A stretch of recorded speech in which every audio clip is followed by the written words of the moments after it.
Abdullahi, seneta maalum kutoka gatuzi 001, na nipende kutoa pongezi, hongera kedekede kwa usimamizi upya wa mwenyekiti chini ya mwenyekiti wetu Bi Veronica Maina, seneta, na SG wetu wa UDA ambaye tunaamini kwamba kiti kitarudi mikononi mwake, pamoja na naibu wake Bi Hezena Lemalentian, seneta maalum vile vile kutoka chama cha ODM.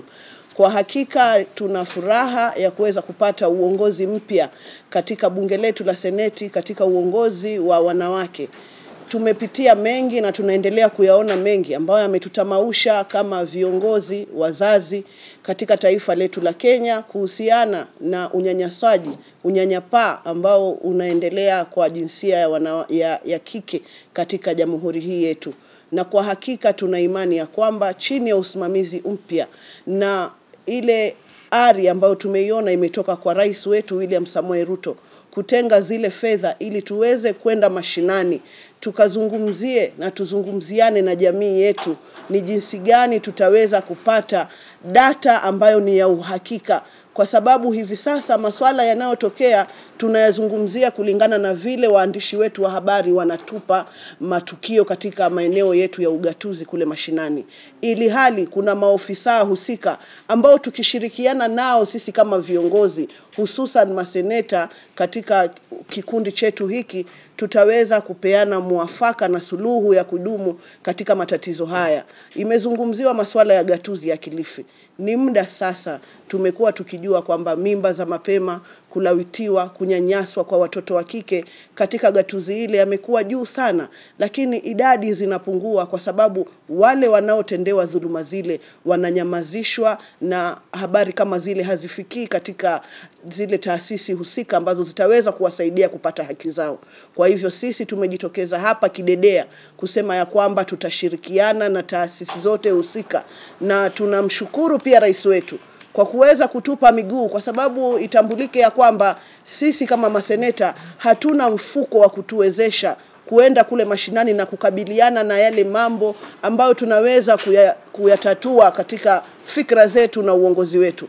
Lakini kuona kwamba rais ametupatia miguu ya kwenda kule mashinani kukaa na jamii kuweza kuyazungumzia masuala kama haya, yametupa moyo na kusema ya kwamba tutaifanya kazi hii kikamilifu ili kuonesha kwamba seneta anayeletwa hapa seneti sio tu flower girl kama inavyosemekana. Sisi ni viongozi wa chapakazi, na nitatoa mfano tu mmoja wa Secretary General wetu ambaye ndiye mwenyekiti sasa. Ameweza kupeana ushindi wa urais mara 2 kama mwanamke katika hii jamii. Kwa hivyo tunaomba pia zile taasisi husika ambazo zinatupa sisi fursa, wakisema wanatuwezesha kama viongozi wa kike, wasitupe tu fursa ya kukaa katika seneti na National Assembly, bali watupe mifuko ambayo pia sisi tutaweza kuonesha uongozi wetu kiukamilifu. Kwa hivyo nimtakie kila laheri mwenyekiti wetu mpya, na Mwenyezi Mungu amuongoze ili aweze kufikia mafanikio ya ruwaza ambayo tuko nayo kama viongozi wa kike katika jamii yetu.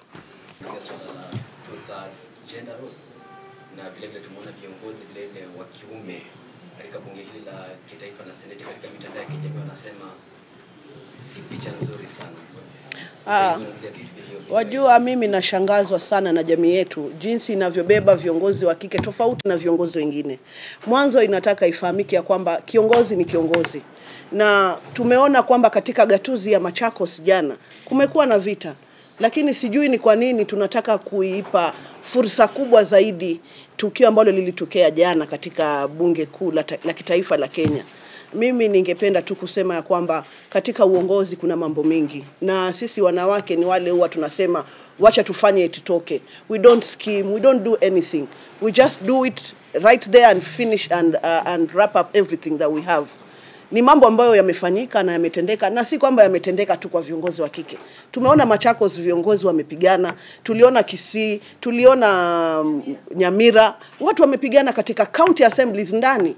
So haitakuwa vyema tuendelee kunyanyasa wanawake hata ambao wako katika uongozi, kusema kwamba ni tukio labda la kipekee. We don't have to isolate that scene. Ni mambo ambayo yanaendelea na yote yanahusiana na uongozi.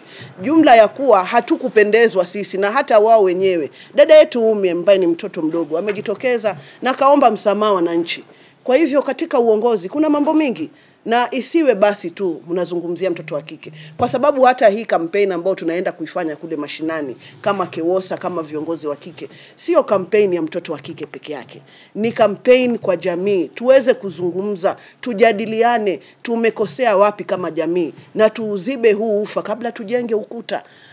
Tunaomba kwa unyenyekevu kama viongozi wa kike, tunapokuwa tunaangazia hadithi ama matukio yanayoendelea, tusionee sana. Watoto wa kike kufika katika nyadhifa za uongozi wanatumia nguvu 1100 ile mtoto wa kiume anatumia. Na wakati jambo kama lile limetokea, tukilianza kuliangazia kwa kuwa na atiati, ingekuwa vyema kama mngeweza kuwapata wale wabunge wawili na muweze kuwauliza haya maswali moja kwa moja. Hivyo ndo vitakuwa ni sawa. Manake nidhamu ya bunge inaashiria ya kwamba hatupaswi kumzungumzia mtu hayuko. Sote tumeona ile video, sote hatukuwepo. Kwa hivyo ni vyema nyinyi kama waandishi wa habari, ndugu zetu wapendwa, muweze kuwaita wale dada zetu, mjue, na nina hakika ni maswala tu. Wajua hii kampeni tunaenda kufanya ili tupasa kila kiongozi achague constituency, na labda hapo ndo wamekinzana. Manake wote tunaona wametoka Garissa, labda kila mtu amechagua hiyo constituency kwa ajili ya mapenzi ya kutaka kusaidia jamii yetu.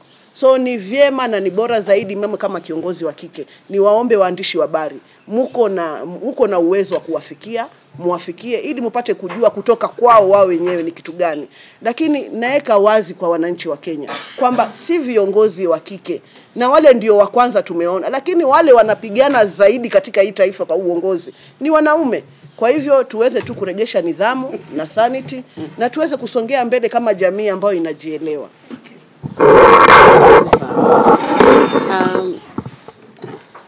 Good morning, ladies and gentlemen and members of the fourth estate. Before I proceed to issue our statement as the Kenya Women Senators Association, popularly known as KEWOSA, I would like to inform the public of the recent changes to the KEWOSA leadership. On 1st April 2025, KEWOSA elected me as their chairperson, and I'm Senator Veronica Maina. I am greatly humbled by this gesture and confidence that the women senators have shown in me, and they have found me capable to steer the women agenda. I am confident that together we shall scale the heights to achieve our purpose of women empowerment and gender equality in all spheres, public and private sphere, in the Republic of Kenya, and in line with Article 27 of our Constitution and many other provisions under our Constitution 2010. Senator Hezena Lemaletian was also elected as the vice chairperson, and the following officials retained their position. Senator Betsiengo, on my extreme left, is the secretary. Senator Mariam Omar, at the extreme end, is the treasurer. And Senator Esa Okenyuri, who is very well known by many of us, is the organizing secretary. That's the leadership of the KEWOSA, Kenya Women Senators Association. As the leadership, we commit to take the association to levels never seen before.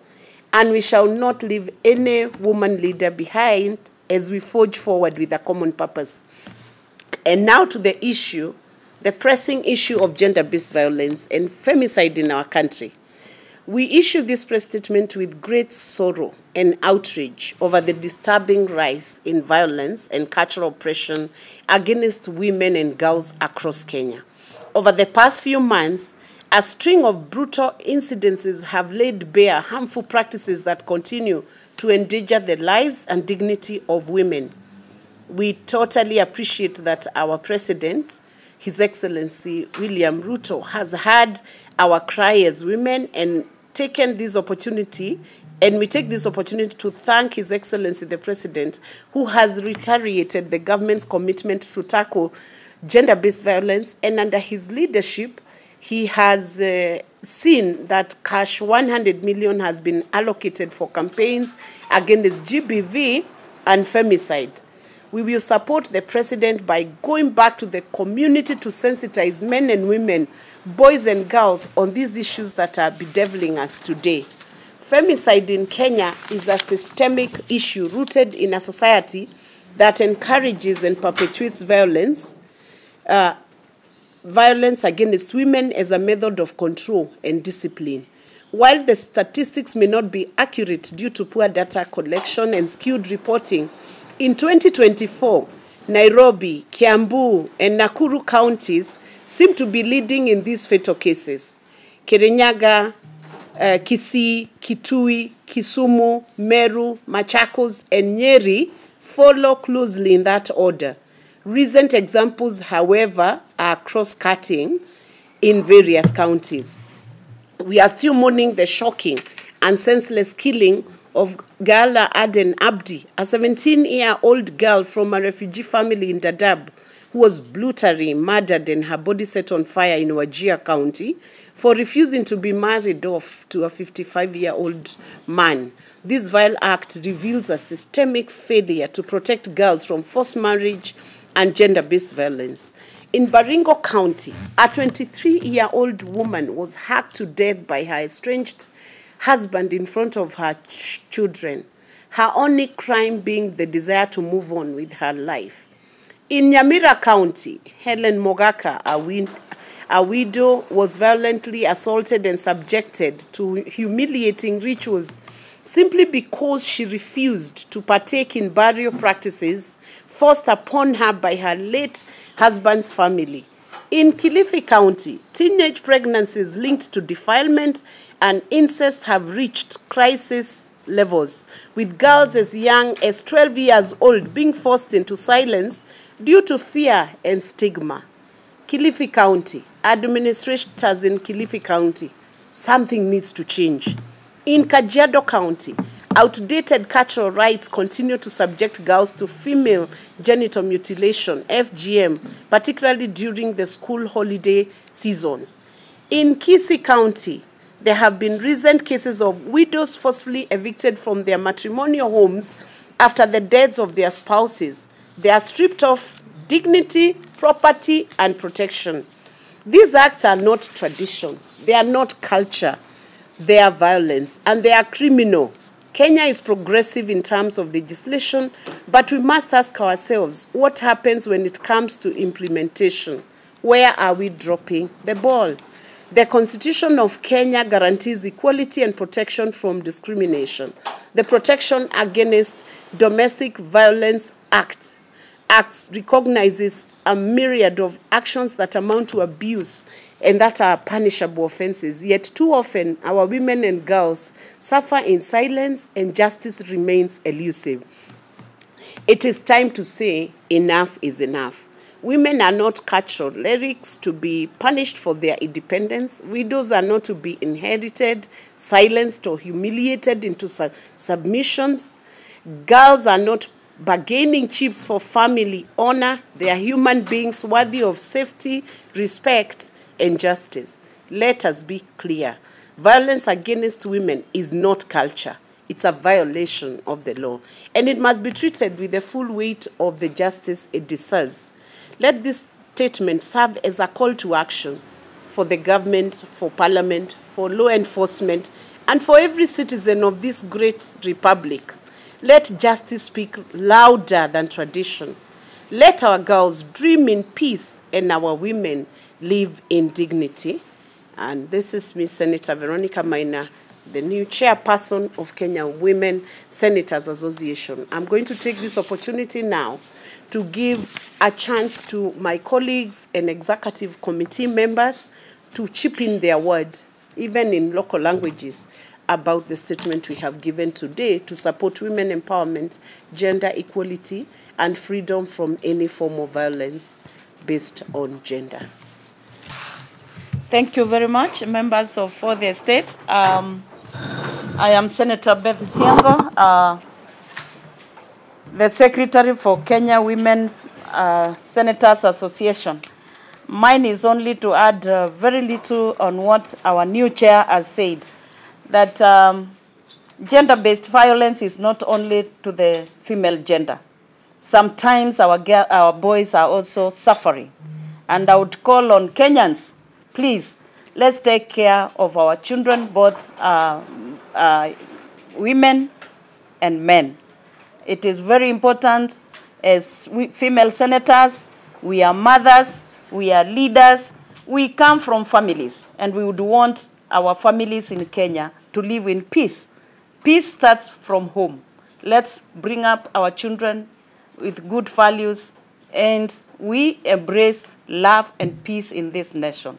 I'll end up by saying it is very important to appreciate the President, His Excellency William Samoei Ruto, because he has known that women leaders can help to reduce, if not to eradicate, gender-based violence. Thank you.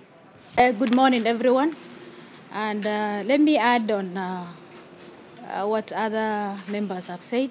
I'm Senator Mariam Omar, nominated from Mandera County under UDM, nominated under women. On this, let me change the language to Kiborana so that the message can be delivered. Aninama Dubaduna Mariam Sheikh Omar from Northern Kenya. Wanne aninama aramita aufi women raduban. First, Kari Galata President Digalchin. President Digalchin kaini sorry. President Digalchin Kar Galata kaini support one issue uoletan. Tani warwajia uole isan duri kenka isan amma intalte antagani kudani torba gaal adan. Kak lazimishan agisini yarsi ganni kudani ganni shantami shani sin food. Marriage indinno ozesha indinno batuanu feno agnami intalti kubaltu oja intalti kubaltu dubi rankam nami amosu namo intalte nisun ireni darani fude ijese amalle guba iddaru sun qarwana wan hanful hamtu islani bidille kesin jirtu islani bidille kesin jirtu nafsuni sharhin islana sharhini Kenya court of orders agisin ujir raqabatu nami sunini dinti islaman qabu kani inileni tribe qabu agnami profetu agnami dorumiti agnami gadebiye gaqabe sharhin gadufe sharhir kani sharhini awar raqabatuti. Tani, let me also change to English. Please, people of Wajir, specifically on the issue of Gahal Adan. We encourage marriage, yes. Please, we don't encourage forced marriages. If the lady say no, you have to accept her decisions and don't force her. And again, the guy who did that, killing her, at the same time burning her body, that guy is not a Muslim. Muslim is not allowed to kill a human being. If you kill a man, a human being, you have killed all the humankind. So I urge the forces, the machineries of government, please take action. That person must be sentenced to jail or even kill him because he has killed a lady. On that scenario, I send my appreciation to the William Samoei Ruto for supporting women in his leadership. That's why he is also giving us the 100 millions to support and to facilitate us so that we can take initiatives to our county so that we can talk about this GVV so that this thing can be reduced. Thank you very much. I want to join my colleagues in congratulating our new chair, and mine would be to sincerely thank the fourth estate because this campaign has been made easier by the fourth estate because we get to know all what is happening around the country. It has well been reported, and I urge the fourth estate to join hands with these legislators who will be out from the month of May trying to campaign and to bring this big menace to an end or at least to control it, to educate our young people that love doesn't have to be forced, that we don't have to kill to be loved, that we don't have to kill each other. Let us support Kenya. Let us be a country where love is what we push forward our young people to live in harmony, so that as you are all aware, we are all intermarried, and from this, I think that's where all these problems are coming from. So please, I urge you to support the legislators. Let us do this campaign together, and we see if we can reduce this problem. Thank you, and God bless you all. That question, first of all, I hope you understand the purpose of this presser was very important, weighty issues. And I know media will be our very good partner in helping us curb the gender-based violence. Women are losing lives. But you've asked a question. And to be honest, it could be difficult for us to answer that question.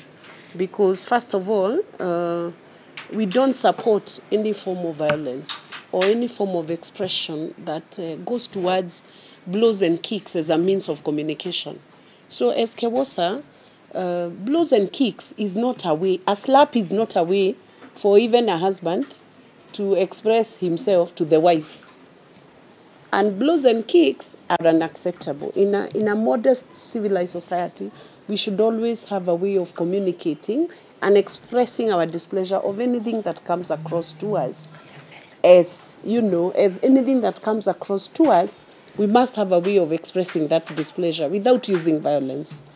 And violence must also never be used as a means of ascending to power.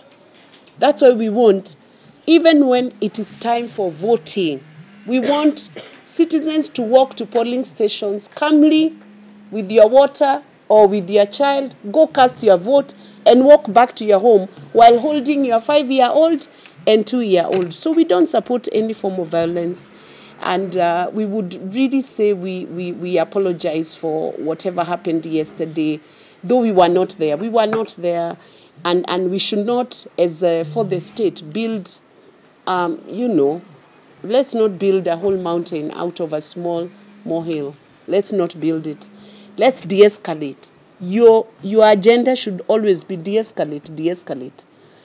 This is the season for media to choose what to air. Even social media. Be perceptive on what you're sending on social media. I really do actually have a big problem with the person who posted the video, actually, if you ask me. What was the purpose of that video? Is it building Kenyans? Let people, if they have differences, they sort it out. It is not acceptable. I'm not saying what they did is acceptable. I'm not defending that. But like our senator has said, you can call the people who were involved in it to explain or even maybe apologize, but don't pressure women. In fact, you have more men fighting than women, to be honest. Altercations are more with men than with women. But because of the biases, we are dealing with gender biases, serious gender biases. It's a skewed way of how it's reported. But because we are in the media of technology and more transparent, more accountable in the actions that we express as leaders, I would also say let leaders be more careful how they express themselves in public and be more responsible. And even the people sending the videos, let's be more responsible in what we are sending to the public.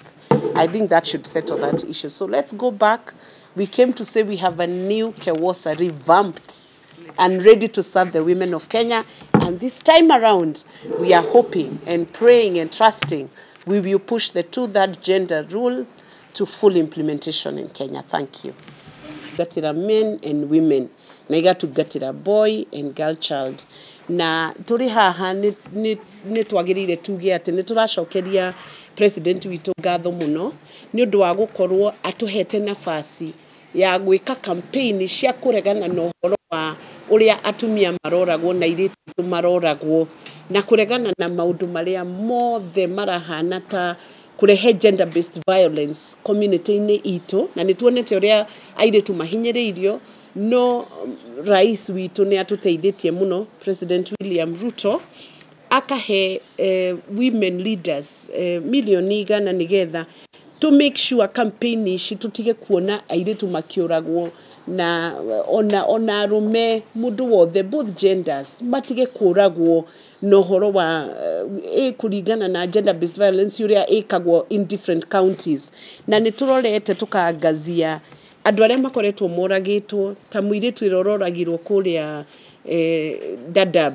muiritu raumite kwa refugee family ya Dadaab Gala Aden Abdi 17-year-old akigeria kuria Wajir county akigeria kuhinyiririo ati ahikire muthuri wa miaka 55 uguo ni uru muno na Baringo county tukarora muiritu ungi wa miaka 23 uria uroragirwo ni muthuri wake maratiganite noragirwo mbere ya ciana na hindiria oragagwo ni tondu gete guikarania na muthuri ucio hi ni mahitanitie na akenda guthie na mbere na maisha make atena muthuri ucio na nitukuririkana kitukio kia Helen Mogaka uria mutumia wa ndigwa uracokete guthika gutwara ciana ciake magathike muthuri wake matiganite akibocwo aikie tiri na nigetha aikia tiri culture yo ati yugaga ona ari wa miaka iyo minini ndangicoka kuhika ringi koguo arega guikia tiri ni ahurirwo muno na tukiona video-ini na itukuririkana kinya mwana uria uroragitwo Maragwa karia getagwo wa maitha karia gaikirio kabire gakinyitwo kia hinya mundu murume agikomana kwa kigeria gukomana kwa arafu magikoraga gagikio githima-ini maundu moru muno na matangigweteka na kuria Kilifi County na kutugakora ati kwina ciana nyingi muno itakinyitie kinya miaka 18 nicio cirakorwo cinyitetwo kia hinya cigakomwo nacio kia hinya na igacoka nyingi muno igakorwo ni iraciara igakorwo ciraciara ciana igaciara ciana ona mwana wa miaka 12 na miaka 13 kamukoraga na kana na Kisii County ni tuonete kinya atumia ndigwa ni marabocwo kinya kuma micini yao ni undu wa andu makenda kumoyera indo iria muthuri wa maratigirwo ni athuri yao maundu macio mothe turorete hamwe tukauga maundu macio ni turenda community yothe tuteithanie tuhurane na maundu macio maria tungiuga ni ma ekinai matiganwo namo na airitu maheo dignity atumia maheo dignity na gitio gya kumenyeka ati mutumia ni binadamu ota mundu uria ungi wothe thengio muno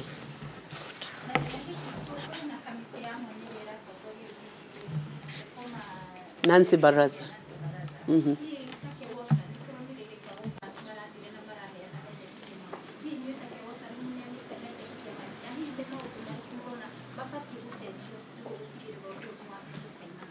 ta KEWOSA ndi chair mweru na nitukurora ku make sure ona maundu maria turenda maria hi matakinyitio ni KEWOPA kuri committee iyo ya Nancy Baraza nituku make sure ni mamakinyira nigetha maundu maria turecirio horo wa atumia uria atumia mangiteithiririo matige kuhinyiririo na matige kuragwo maundu maria magirire mothe gwikwo gisheria ono horo wa investigation no horo wa guteithiriria community ku understand kuria mangetha uteithio hindi ria mona mutumia ni ahinyiririo.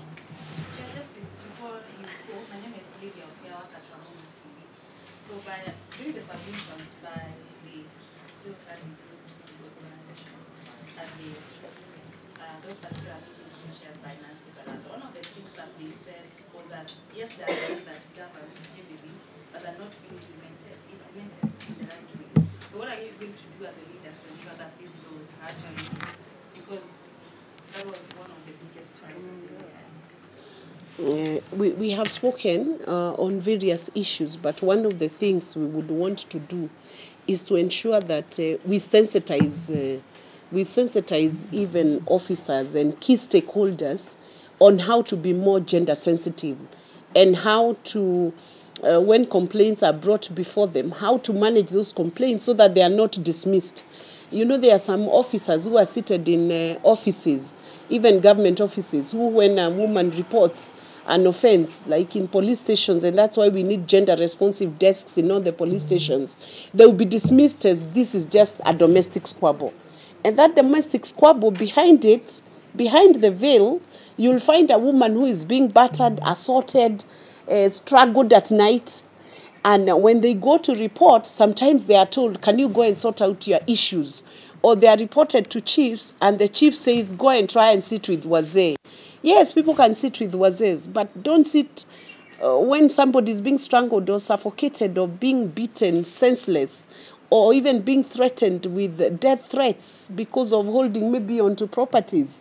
So we want to sensitize so that they can know where issues have been escalated and where people's lives, women's lives are at risk, at a very serious risk. And we must also acknowledge that even now, even some men have been at risk in the name of marriage, you know, because we have seen situations where men have been killed and the first suspect in the murder of such a man becomes the spouse or the wife, you know, and love triangles which have led to death of many women and escalated violence in universities. Many girls in universities have really faced death. So we want a sensitization and mainstreaming of gender issues so that people can understand the perspectives of gender, the patriarchal tendencies which some may not even be conscious about, but what they're actually implementing in offices. They're implementing laws based on a patriarchal tendency of assuming that women should be treated in a certain way and men should be treated in a certain way, which is not equal. Those are the things you'll be tackling as KEWOSA to bring that sensitivity. Again, they were talking about cases taking too long in court. One example that they gave is a lady who is now blind. Yeah. 5 years ago, she was gang raped by police officers during her process. Yeah. So she went blind on the spot, and up to date, that case has not ended anything. So they were talking about these cases taking really too long in the court. So is there anything that you can do to ensure that these cases are really handled properly? We have had sitting as KEWOSA under the previous executive chairperson with the Chief Justice and the judiciary. And while that may be a concern, it is important that such cases are expedited and that the victims are given access to speedy trials. So that's a concern. It's an ongoing concern, which I believe would be best handled when we are in a multi-stakeholder engagement with the judiciary. Obviously, you know, for a successful trial, criminal trial, because those matters will be criminal in nature, a successful criminal trial is a combination of certain factors. The investigation, the availing of evidence, the availing of witnesses. So it's combined effort of different stakeholders. You'll have the DPP's office, the investigators, the Attorney General's office. There are different stakeholders who will be engaged for it to successfully conclude in a speedy manner. So maybe we'll do a stakeholders forum, which then we look at how quick justice can be expedited, just the way we expedite electoral matters. We would want to upscale GBV matters. I think we are now having GBV courts. We would like to expedite that. Thank you very much.